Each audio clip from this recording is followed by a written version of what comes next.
Hello guys, I hope you are doing great. जैसे कि आप सबको पता है कि अभी जो रिसेंटली एग्जाम हुआ था दिसंबर 2025 में, जिसका अभी रिजल्ट आया है 25 फेब 2026 को। तो जिसमें यूनिक एकेडमी फॉर कॉमर्स के 6 रैंक्स आए सीएस प्रोफेशनल के, 15 रैंक्स आए सीएस एग्जीक्यूटिव के। तो उसमें से एक रैंक है अपने AIR 12 अजय चौधरी सर का। कैसे हो अजय भाई? सब बढ़िया? सर बढ़िया बढ़िया सर, आप बताओ। सब बढ़िया, सब बढ़िया भाई। तो पहले तो बहुत बहुत बधाई हो, आपका all thank you India sir. Rank 12 आया है सीएस प्रोफेशनल में। राइट। तो मुझे यस सर। जानना है आप पूरे प्रोसेस के बारे में, आपने कैसे पढ़ाई की थी और आपका बैकग्राउंड क्या था, आपने यूनिक से क्लासेस कैसे की वगैरह, इन जनरल एक्सपीरियंस आपका। और जो अपकमिंग स्टूडेंट्स है, जो अभी एग्जाम देने वाले हैं जून 26 या दिसंबर 26 में, तो उनके लिए आपके इंपॉर्टेंट टिप्स। तो this will be the road map, चलेगा भाई? यस। तो सबसे यस पहले सर। मैं रिक्वेस्ट करूंगा आपसे कि आप प्लीज आपका इंट्रोडक्शन, आपका बैकग्राउंड कुछ बताइए। Yes. Sir, my name is Ajay Chaudhary and मैंने अपनी स्कूलिंग देहरादून पब्लिक स्कूल जो गाजियाबाद में है उससे करी थी। एंड इन 2022 में उसके बाद फिर मैंने सोचा कि ग्रेजुएशन करते हैं। ग्रेजुएशन में बीकॉम मुझे अच्छा लगा, तो ग्रेजुएशन के लिए मैं गया। तो उस समय मैंने इसमें और दिक्कत आती है कि प्राइवेट कॉलेजेस जो होते हैं अटेंडेंस वगैरह का सीन रखते हैं। तो ये ज्यादा प्रेफर ना करके गवर्नमेंट कॉलेज में, किसी मीडियोकर गवर्नमेंट कॉलेज में लेकर 3 साल की ग्रेजुएशन मैंने कंप्लीट कर ली, आई थिंक 2025 में। तो साथ साथ में मैंने जब मैंने 2022 में अपनी 12th करने के बाद ही तुरंत मैंने ईईटी में रजिस्ट्रेशन करा दिया था। आई थिंक मेरा अटेम्प्ट था नवंबर 2022 में। तो उसके लिए बढ़िया पढ़ाई एकदम था कि हाँ भाई सीएस है। मेरे एक फ्रेंड ने रिकमेंड करा था मेरे को ये। मुझे कुछ नहीं पता सर कि क्या है क्या नहीं है। और फिर उसके बाद 2022 में जैसे ही रजिस्टर कराया उसके बाद बुक्स ली भाई से, जिससे मैंने रिकमेंडेशन मिली थी मुझे, उससे बुक्स ली। तो यूनिक से ही, यूनिक ईईटी पढ़ाती है फ्री में ही, तो वहीं से ईईटी पूरा करा। एंड वहीं से एक सुबह मोदी सर पहले से ही ठीक लगने लगे, बढ़िया एकदम पढ़ाने में वही। तो फिर कंप्लीट करने के बाद फिर 2023 में मेरा अटेम्प्ट आया फर्स्ट, जून 2023 में, एग्जीक्यूटिव का ग्रुप 1। तो उसमें मेरा अटेम्प्ट लग गया। मेरे टैक्स में एग्जाम्पशन थी, लेकिन एक सब्जेक्ट में जेआईएल में मेरे ओनली 8 मार्क्स आए थे। पता नहीं कैसे, आईसीएसआई का उस टाइम पे रिजल्ट बहुत 5% आया था आई थिंक। तो उसके बाद फिर हुआ थोड़ा अपसेट वगैरह। उसके बाद फिर से बाउंस बैक करने की तैयारी करी, फिर से पढ़ाई करी वो उसी स्ट्रेटजी के साथ। फिर थोड़ा मेरा राइटिंग प्रैक्टिस से ही थोड़ा मतलब होता है कि मेरी राइटिंग इतनी नहीं आ पाती सही से। तो फिर उसके बाद राइटिंग पास्ट ईयर सॉल्व करे। एंड उसके बाद फिर दिसंबर 2023 में मेरा ग्रुप 1 एग्जीक्यूटिव का निकल गया। उसके बाद देन फिर आया फिर जून जून 2024, उसमें ग्रुप 2 था। ग्रुप 2 में मेरा 1 गो में निकल गया उसमें। इतना मतलब ठीक लगा मुझे। CMSL, उस टाइम SLCM था, और CFSM ये वगैरह तो ठीक थे, सब्जेक्ट निकल गए। देन उसके बाद फिर 1 साल का अटेम्प्ट लगता है कि हमें टाइम मिलता है प्रोफेशन के लिए। तो प्रोफेशन के लिए मैं पहले से ही तैयार था। और मेरी अभी मैं ड्राफ्टिंग की बुक दिखाऊंगा, उसमें मैंने मैनिफेस्टेशन लिख रखा था कि all India rank in CS professional June 2025।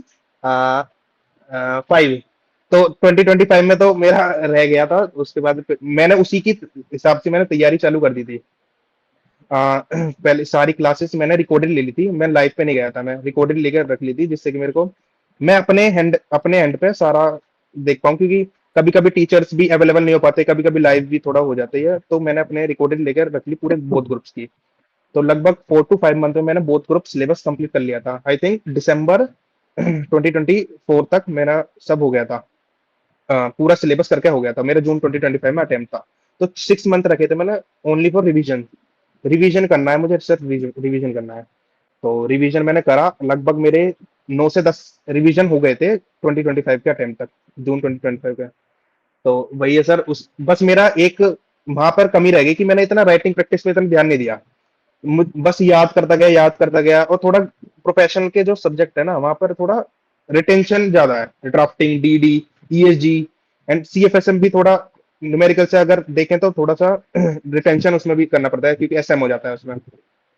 तो मेरा शुरू से था कि बस रिटेन करते जाओ, करते जाओ, करते जाओ, और बस हो जाएगा, मतलब प्रोफेशन क्लियर हो जाएगा। बस प्रेजेंटेशन पे इतना ध्यान नहीं दिया। एंड फिर दिया अटेम्प्ट, हो गया, मतलब एग्रीगेट मेरा एग्रीगेट समय क्लियर था, लेकिन मेरा सॉरी इंडिविजुअल समय क्लियर था, एग्रीगेट रह गया था। तो उसके बाद बहुत ही ज्यादा सही, इतना इतना ज्यादा वो लगा था कि बस क्या ही करें, बस एक साल की मेहनत पूरी बर्बाद होगी, बहुत ग्रुप फेल फेल। हम्म। तो गुस्सा तो इतना आया था, बस क्या ही कहाँ कमी रहेगी, क्योंकि रिवीजन भी ठीक टाइम पे कंप्लीट हुए, 100% सिलेबस कंप्लीट करा, 100% पेपर कंप्लीट करा। मेरे 700 मार्क्स का 700 मार्क्स का ही अटेम्प्ट हुआ था प्रोफेशनल में, एक भी मार्क्स का मेरा छूटा भी नहीं था पेपर। तो कॉन्फिडेंस था कि हाँ इस बार एटलीस्ट 350 तो आ ही सकते हैं, कि फेल तो नहीं होऊंगा। लेकिन फेल हो गया तब भी, एग्रीगेट एग्रीगेट में रह गया। तो उसके बाद मुझे कमी दिखी कि हाँ कहाँ कमी रह रही है, देखते हैं कि यार कहीं तो है, कुछ तो है। मतलब मुझे सही सही बताऊं तो सर, एक महीना तो समझ में नहीं आया कि कहाँ कमी रहेगी। अगस्त के बाद रिजल्ट में, सितंबर तक में दिखते रह गया कहाँ कहाँ कहाँ। उसके बाद फिर मैंने टेस्ट सीरीज ली थी, तो जहां से मैंने टेस्ट सीरीज ली थी, उन्होंने मेरी शीट देखी। तो उन्होंने शीट में मेरे नोटिस करा कि जो एग्जामिनर है, उन्होंने किन्हीं क्वेश्चन पे मेरे ठीक है, लेकिन मेरी राइटिंग समझ में नहीं आ रही, या किसी रीजन से मेरे को 0 मार्क्स दे रखे हैं सर। तो उन्होंने फिर मुझे बताया कि अजय, एक बार राइटिंग पे, एक बार राइटिंग प्रैक्टिस अपना एक एक दो दो क्वेश्चन करो, और पास्ट ईयर तो मस्ट है, एक बार पास्ट ईयर मैं एग्जीक्यूटिव में भी लगाया था। इस बार भी मैंने सोचा था कि रिटेंशन पे ज्यादा फोकस करते थे, इस टाइम मैंने पास्ट ईयर पे भी ज्यादा फोकस नहीं करा था, बस लास्ट 1 या 2 साल के लगाए थे। उसके बाद फिर जैसे जैसे होता गया, उसके बाद फिर मैंने राइटिंग प्रैक्टिस पर ध्यान दिया, और सर के कहने पे फिर मैंने लास्ट 9 to 10 ईयर के फिर पास्ट ईयर भी करे टेक्समैन से। तो फिर वही है कि उन्होंने फिर जैसे जैसे मेरे राइटिंग इंप्रूवमेंट होती हुई देखी, तो उन्हें उन्होंने फिर test series, full test series का मेरा टेस्ट लिया, तो उसमें मेरे ठीक ठाक मार्क्स थे, ओके ओके था, कि मेरे को लग रहा था कि यार चल इस बार निकल जाएगा मेरा। और उन टेस्ट सीरीज के क्वेश्चन भी थोड़े ठीक ठाक से, आईसीएसआई के लेवल से थोड़ा एक ऊपर थे। तो लग रहा था कि कॉन्फिडेंस आ रहा था, लेकिन मन में वही होता कि यार फिर से प्रोफेशन फेल हो गया तो दिक्कत हो जाएगी, बोथ ग्रुप पूरा 1.5 साल बर्बाद हो जाएगा फिर से बोथ ग्रुप दिक्कत होती है, बोथ ग्रुप एक तो प्रेशर ही रहता है कि पेपर कैसे देने हैं, 7 दिन झेलना उन्हें। फिर वही है तो उसके बाद फिर तैयारी करी। उसके बाद मुझे ऑनेस्टली मुझे दूसरे टाइम पे इतना वो नहीं लगा, टाइम नहीं लगा दूसरे बार में प्रिपेयर, क्योंकि माइंड में रिटेन सब था, बस एक गो थ्रू करना एक था। रिफ्रेश। तो मैंने तब भी वही वही वही सर। तो 2-3 महीने, आई थिंक सितंबर अक्टूबर नवंबर, 3 महीने में मेरा लगभग, आई थिंक फिर से मैंने 11 से 12 रिवीजन कर लिए थे। मैंने क्या करता था, मैं टिक लगा लेता था एक एक चैप्टर के बाद, 11 से 12 रिवीजन हो गए थे मेरे, क्योंकि जल्दी जल्दी होते गए, 10-10 दिन, 15-15 दिन में बार बार वन होते गए। और साथ साथ में टेस्ट, अब के मैंने जहां मेरी कमी रह गई थी पिछली बार, test series, sorry writing practice अपना, कुल मिलाकर राइटिंग इंप्रूवमेंट पे। सही है। और थोड़ा उसमें फिर मैंने एक रिकमेंड वो भी ली थी मेरे दोस्त के, उस टाइम पे सीएसआर में एग्जामेशन आई थी, तो मैंने पूछा था यार मैं क्या, ऐसा क्या करा भाई ने कि एग्जामेशन आ गई। हम्म। तो उसने कहा था कि हम जैसे सीएसआर में करते हैं कि एग्जाम्पल अगर हम कोट करेंगे उसमें, कोई कोई हमने डिटेल एग्जाम्पल कि प्रेजेंटेशन। हमने कुछ पढ़ा, वही हम्म। वही वही सर, क्योंकि कंटेंट सेम सब वही लग रहे हैं सीएसआर में। तो हम कैसे अलग दिखेंगे, हम अलग दिख सकते हैं कि एग्जाम्पल कुछ कर दें, कुछ अलग दिखा दें एग्जामिनर को कि हमने मेहनत करी है इस आंसर पर। तो पिछली बार उसकी एग्जामेशन थी, इस बार मेरी एग्जामेशन आ गई, तो उसी स्ट्रेटजी को करके थोड़ा दिखा के प्रेजेंटेशन होता है, थोड़ा प्रेजेंटेबल लगना चाहिए आपका आंसर। उसके बाद फिर आईबीसी ओपन बुक में, मतलब बहुत रहती है कि बच्चों को कि यार क्या कहाँ से क्या वो, मेरा मानना है सर केस लॉस पे ज्यादा फोकस करना चाहिए। आईबीसी में केस लॉस मस्ट है, अगर आप जितना ज्यादा केस लॉस कोट करोगे, उतना ज्यादा मतलब लगेगा कि हाँ, मतलब रिलेट कर पाएगा कि एग्जामिनर की हाँ बच्चे ने प्रोविजन पढ़ा, उसके रिलेटेड से फिर उसने केस लो भी मेंशन करा है। तो वही था सर, स्ट्रेटजी तो यही थी मेरी पास होने की, मतलब और सही बात है। पास होने की थी उस टाइम पे वही सर, रिजल्ट आ रहा था, इस रिजल्ट आ रहा था, सुबह ऑफिस जा रहा था, तो हनुमान चालीसा लगा के गया, यार बस पास करा देना, 351 नंबर, 350 या 351 नंबर देख लेना। फिर वही है, रिजल्ट आया फिर, मेरा रिजल्ट, मेरे जहाँ पे मैं ट्रेनी हूँ, उन्होंने दीदी ने देखा था मेरा रिजल्ट। तो मैंने तो देखा भी नहीं, देखी उन्हें उन्हें ज्यादा थी कि यार मैं देखूंगी तेरा रिजल्ट, मैं देखूंगी तेरा रिजल्ट। तो फिर देखा, तो फिर नंबर ठीक ठीक लगे, तो उन्होंने देखा, वो तो मतलब रोने लगी, मैं मेरा तो रिएक्शन ठीक था, वो रोने लगी दीदी। तो फिर फिर वही है, फिर मुझे पता नहीं था कि हाँ नंबर ठीक आ रखे थे, लेकिन मुझे पता नहीं था कि मेरे ऑल इंडिया रैंक आ रखी है। तो मैंने दोस्तों को कॉल मिला कि भाई ऐसे ऐसे नंबर है, तो उसने बताया कि तेरे नंबर ठीक है, एक बार तू लिस्ट में नाम चेक कर। फिर लिस्ट में नाम चेक करा, फिर पता लगा सर वही है।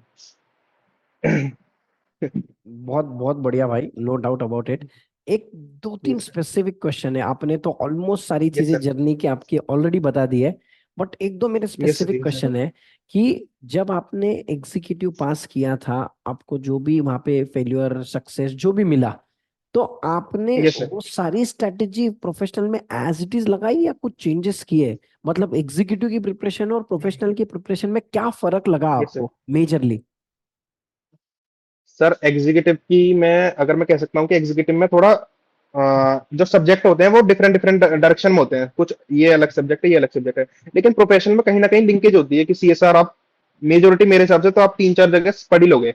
और कुछ ना कुछ चीजें जो ड्राफ्टिंग में एलसी वगैरह का टॉपिक है, वहां पे आपको कॉर्पोरेट फाइनेंस में मिल जाएगा वही एलसी का ज्ञान। तो मेरा था कि हाँ कि एक में मेहनत कर लो अच्छे से, तो दूसरे का अपने आप टॉपिक वो कवर हो जाएगा उसमें। तो अप्रोच यही थी कि ज्यादातर प्रोफेशनल में एग्जामिनर सीए आईसीएसआई मांगती है कि आप थोड़ा प्रोफेशनली लिखे आंसर को कोट करें। एग्जीक्यूटिव में थोड़ा कर देगी कि आईसीएसआई की दे देगी 2-3 मार्क्स, चलो लिख दिया बच्चे ने। लेकिन इसमें मेरे को पता चला कि जून 2025 के अटेम्प्ट में कि मैंने एग्जीक्यूटिव वाली अप्रोच फॉलो करी थी कि जो आंसर मुझे नहीं बनता था तो मैं कुछ भी मतलब देखता था कि यार अटेम्प्ट तो करना है तो देख लो। लेकिन इस बार दिसंबर 2025 में फिर मैंने देखा कि यार ऐसा काम नहीं चलेगा। थोड़ा सा मतलब करना पड़ेगा कि आप जो भी लिख रहे हो ना उसके थोड़े बैक एंड पे आप थोड़ा लिखो कि आपने कहाँ लॉजिकली आपने लिखा, कि ऐसे ही कुछ हवा में नहीं लिख दिया उसमें प्रोफेशन में के पेपर में तो वही सर। मोस्टली तो आपने सारी चीजें कवर की है। एक मोस्ट इंपॉर्टेंट ये सर। क्वेश्चन ये था कि बच्चों को इंडिविजुअल सब्जेक्ट कैसे प्लान करना चाहिए? जैसे कि ड्राफ्टिंग हो गया, सीएमएडीडी, ईएसजी, कॉर्पोरेट फाइनेंस हो गया, अपना सीआरबीआई ये sir. Being the biggest subject, open book. ये सर। ओवरऑल आपसे मुझे कुछ हर एक सब्जेक्ट के बारे में एक दो दो तीन तीन बुलेट पॉइंट्स दीजिए, सो दैट ये अपकमिंग स्टूडेंट्स उसको इम्प्लीमेंट कर सके। सर पहला पेपर जैसे ईएसजी है, तो ईएसजी बच्चे पूछते हैं कि यार इंटरनेशनल पार्ट करना चाहिए या नहीं करना चाहिए। देखो करने को तो आप बहुत कुछ कर सकते हो, लेकिन बात ये है ना कि रिटेंशन भी हमें एट द एंड रिटेंशन भी करना है कि और उसे लिखना भी है। तो इंटरनेशनल पे इतना ज्यादा फोकस ना करके 5 मार्क्स में आ रहा है तो इतना आप पढ़ लोगे ना तो थोड़ा आप अटेम्प्ट कर सकते हो जिसमें आप एक दो नंबर लेके निकल जाओ। तो इंटरनेशनल पार्ट अभी छोड़ के आप मॉड्यूल रेफर करो। रिस्क मैनेजमेंट तो आपको बिल्कुल ही छोड़ना नहीं चाहिए कि 20 मार्क्स का है तो बहुत बढ़िया अपॉर्चुनिटी है कि 20 मार्क्स में आ जाए। एंड उसके बाद पार्ट सी जैसे कि integration reporting and I think एक चैप्टर हो रहा है, पार्ट सी में 2 चैप्टर है। तो उन पर भी फोकस करना चाहिए क्योंकि 15 मार्क्स से कवर करते हैं और बहुत छोटे चैप्टर है, बहुत आसान चैप्टर है। तो 35 मार्क्स तो ऐसे ही कवर हो रहे हैं बहुत आसानी से। और आईसीएसआई जिस तरह का एग्जाम पैटर्न आ रहा है हमारे अटेम्प्ट में या इससे पिछले अटेम्प्ट में बहुत आसान क्वेश्चन पूछ रहा है, डायरेक्ट क्वेश्चन पूछ रहा है कि what are the process of risk management and ये। तो आप पढ़ोगे बिल्कुल आसानी से हो भी जाएंगे अटेम्प्ट। उसके बाद आते हैं पार्ट ए के बारे में। पार्ट ए में कुछ चैप्टर्स हैं जैसे बोर्ड के बारे में, तो आप उन पे ज्यादा फोकस करिए जैसे सेक्रेटरी स्टैंडर्ड्स एंड बोर्ड के कुछ वो है कि आई थिंक इंडिपेंडेंट डायरेक्टर जिसमें का प्रोविजन जिसमें। तो शुरू के 5 चैप्टर जो मैं कह रहा हूँ उन पे ज्यादा फोकस करके, क्योंकि आईसीएसआई लगभग 20 to 25 मार्क्स उन्हीं से ही पूछता है लगभग, बोर्ड ऑफ डायरेक्टर के जो चैप्टर हैं। तो आई थिंक आपका अगर इन्हें ही कवर कर लोगे, ये 8 या 10 चैप्टर अकेले ही 60 से 70 मार्क्स कवर करते हैं ईएसजी में। और ये बहुत रिपीटेटिव पैटर्न है क्योंकि आप पास्ट ईयर भी देखोगे ना तो यही पैटर्न फॉलो हो रहा है, मोस्टली इन्हीं में से क्वेश्चन पूछते हैं। थोड़ा घुमा देंगे इन्हीं में से इन्हीं में से इन्हीं में से, तो ईएसजी में तो यही फॉलो करना चाहिए। उसके बाद बचा हुआ टाइम आप जैसे स्टेक होल्डर राइट्स वगैरह इनमें से आ गया तो ठीक है, वरना ऐसे ही है। उसके बाद डीडी में तो सर डीडी में मेरा मानना है कि पर्सनली कि पार्ट बी रटने का चैप्टर है, लेकिन अगर आप एक कहते हैं ना लय पे आ गए तो आप बहुत आसानी से कर पाओगे उससे, क्योंकि उसमें ऑडिटिंग एंगेजमेंट उसके बाद एक सीरीज चलती रहती है कि आप secretary auditor intern auditor and उसके बाद ड्यू डिलिजेंस। तो उसमें ज्यादा अगर एक बार आप लय में आ गए तो उसके चलते चलते चलते चले जाओगे, 60 मार्क्स कवर करेंगे आप। और क्वेश्चन भी ठीक है, अच्छे आते हैं क्वेश्चन उसमें। डीडी में पार्ट बी में से बढ़िया क्वेश्चन आते हैं, डायरेक्ट क्वेश्चन आते हैं। और पार्ट मेरे मानने से पार्ट बी पे ज्यादा फोकस करना चाहिए डीडी में। पार्ट ए में भी ठीक है, पार्ट ए में अलग अलग बोलते हैं बात की, हाँ स्टैम्प ड्यूटी वगैरह ये भी है। पार्ट बी पे ज्यादा फोकस करना चाहिए। उसके बाद ड्राफ्टिंग में तो सीधा सीधा कहने की भी जरूरत नहीं है कि 8 चैप्टर 70 मार्क्स, बस उस पे तो बस कहते हैं ना घोट के पी जाओ बस। उन्हें तो 8 मार्क्स। और बात मैं तो ज्यादा परेशान रहता था वो प्लीडिंग चैप्टर से।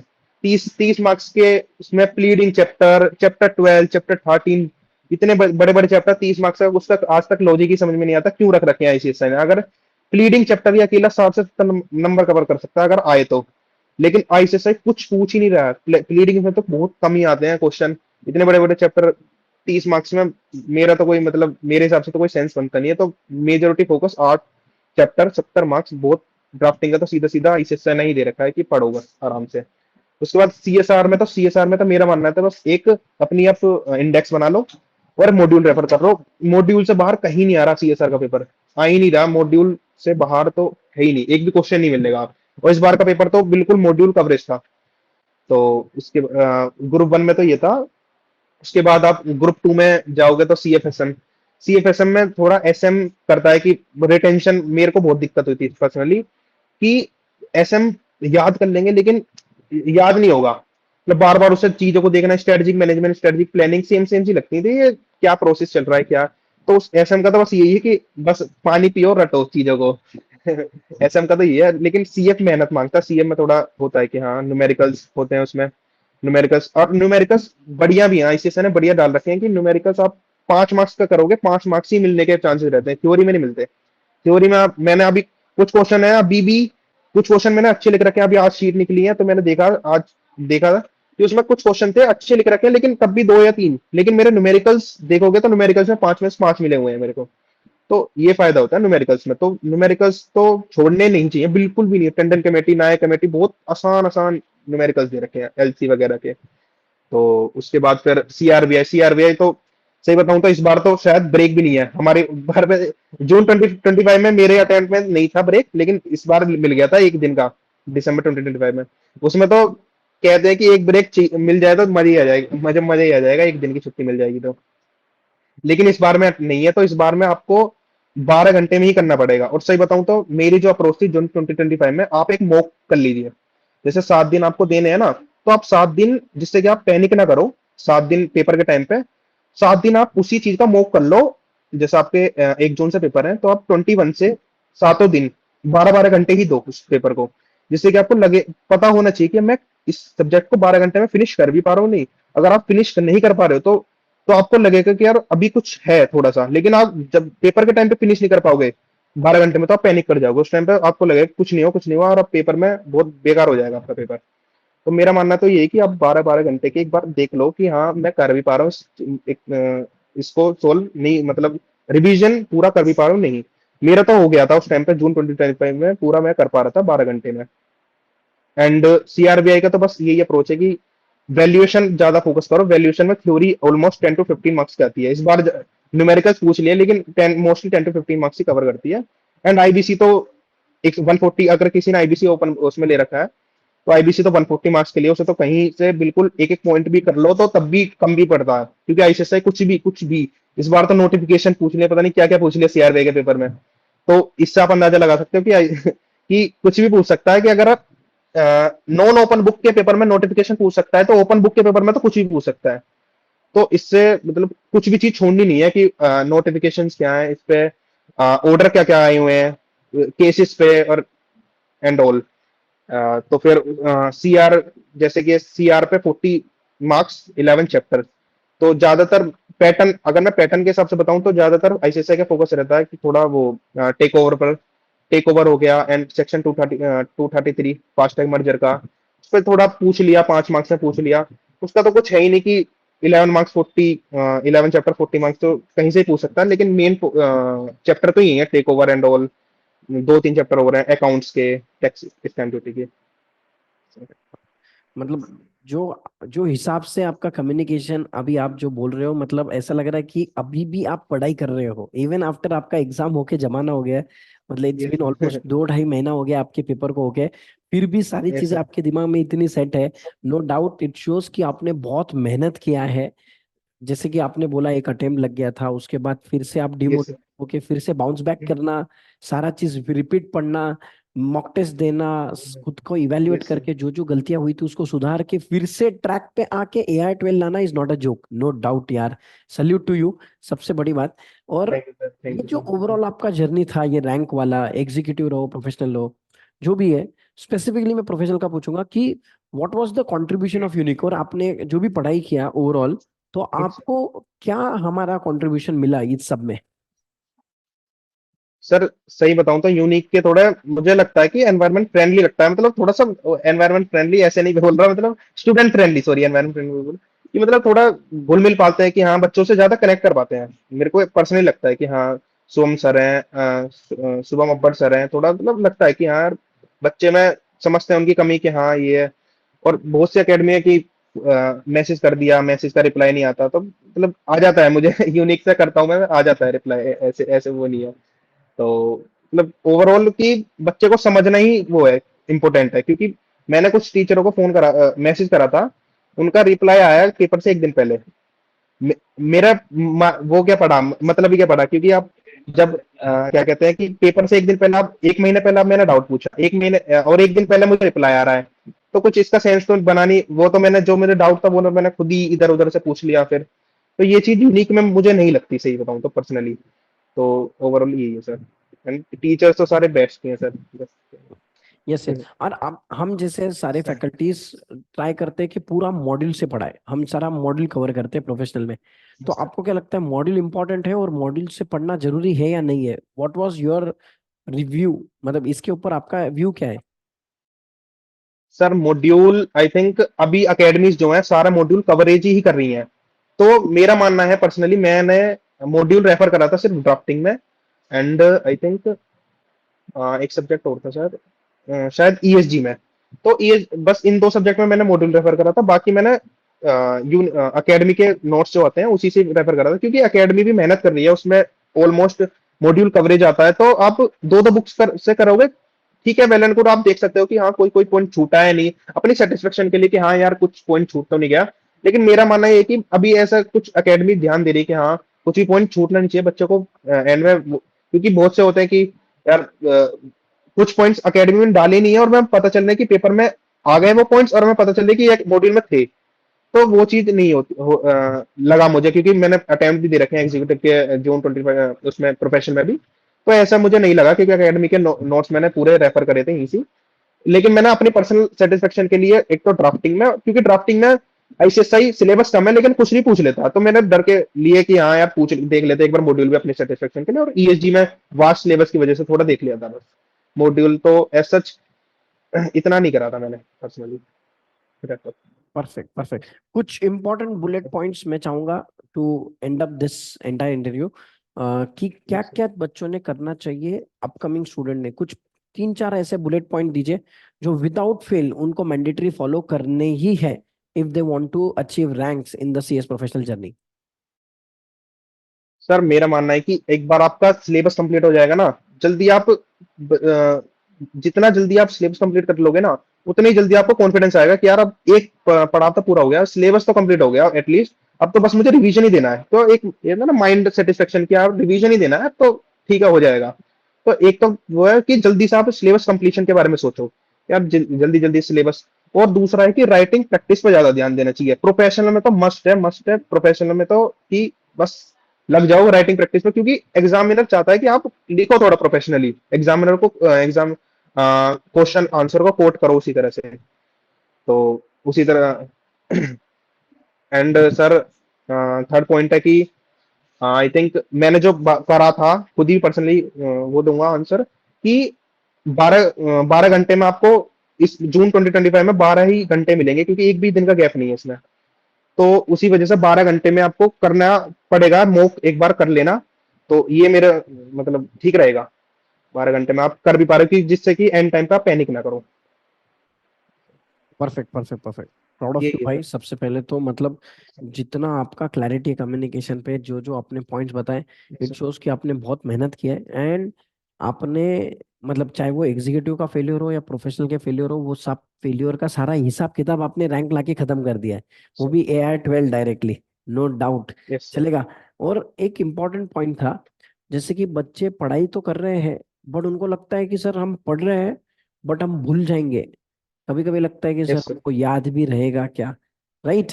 ऐसा इन जनरल यस सर। अगर आपको डाउट आता है, जैसे कि बहुत सारे बच्चे बोलते हैं ना कि सर हम पढ़ तो रहे हैं बट सर हमको याद ही नहीं रहता है, कभी कभी हम भूल जाते हैं, तो हमने क्या करना चाहिए? मतलब क्लास करते वक्त सब समझ जाता है, बाद में रिटेन यस नहीं सर। होता है, तो उसके लिए क्या करना चाहिए?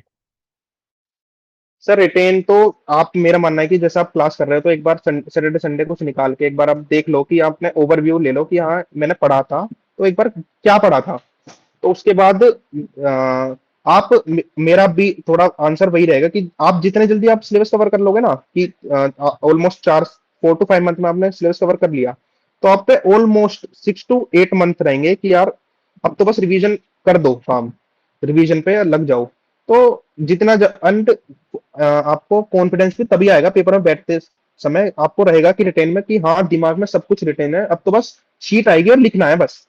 तो ये वाला जितने ज्यादा आपके रिवीजन होंगे उतना ज्यादा आपको मतलब कॉन्फिडेंस रहेगा, और आप उतनी जल्दी आप आंसर कोट कर पाओगे आंसर शीट में अपनी। यस यस, थैंक यू जो भी सो आंसर मान लो आपने मच, आपने याद कर रखा समय होगा। निकाला। Yes sir.